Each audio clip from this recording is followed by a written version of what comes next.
Welcome back to Jay's Smokehouse and the History of Cannabis Series Extended, Episode 4, Cannabis in the Iron Age.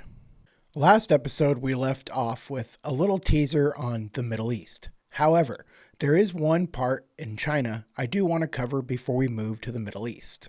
Now, we have already talked about cannabis being mentioned as a popular medicine by Fu Xi around 2900 BC. However, this will be the first mention of it used specifically for medicinal reasons, and that will be around 1500 BC in the Pharmacopeia of China. Now, the name of this book is depicted below. However, I cannot find any examples of pronunciations, therefore, I really don't want to butcher the word. Now, as I've stated, the Pinsao, which was supposed to be a compilation of writings from Fu Xi, the first emperor of China, this actually mentions cannabis as a popular medicine. However, it does not mention how it was used medicinally. And so this book, mentioning it specifically for pain and inflammation, would be the first time that is mentioned in China what it's used for medicinally. Now, unlike the Pinsao, there is not any indication on who the writings were compiled from. However, if I do come across any information for it, I will do an updated episode. We're going to go ahead and move to the Middle East and the Hittite Empire. However, it's not the Hittites themselves, it's actually who invades the Hittites.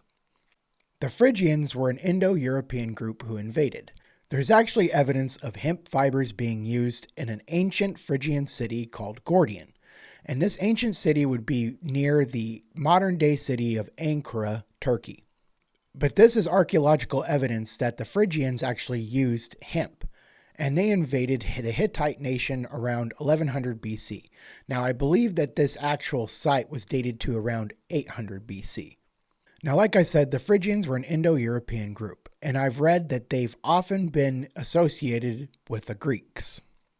Then we move to the ancient Assyrians around 1000 to 800 BC, and they actually have cuneiform tablets that mention kunubu.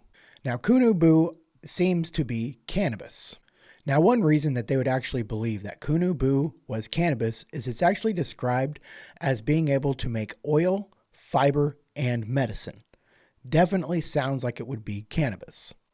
It's also mentioned as a possibility for the root word of cannabis. However, I do see about 3 different languages that they say cannabis might have derived from. Then we move to ancient Persia. Around 700 BC, there was a man named Zoroaster.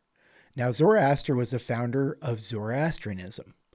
He is also known as a prophet and philosopher.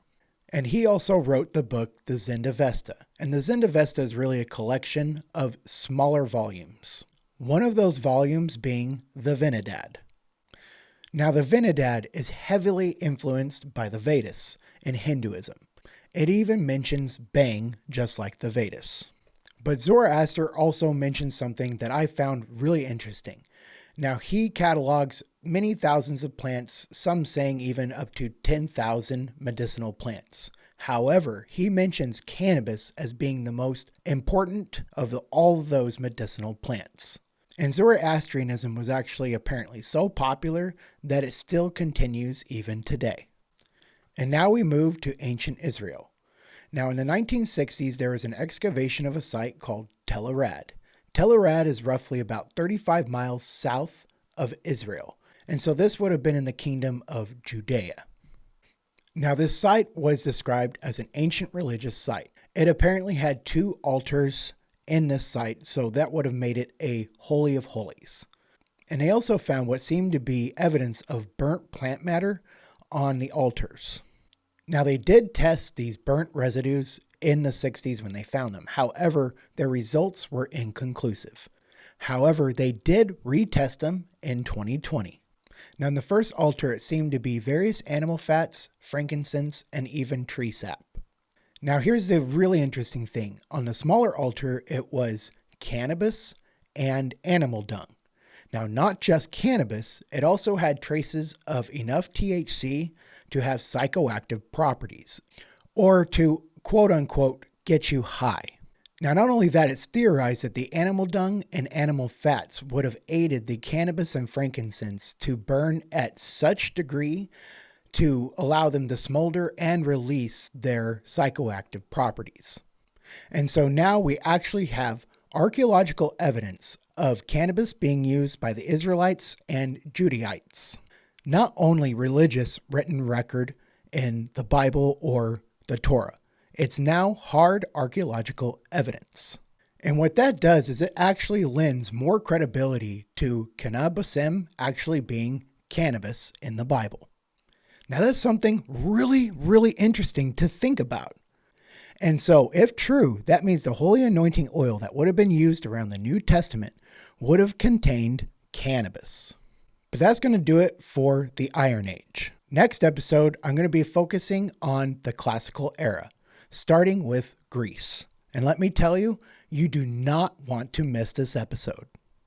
Now, if you enjoyed this video or you learned anything, please leave a like and a comment and let me know what you think. And also, please don't forget to subscribe and hit that bell button so you can stay up to date and not miss a single episode of the History of Cannabis Extended. And now, as always, Jay is going to go smoke a J.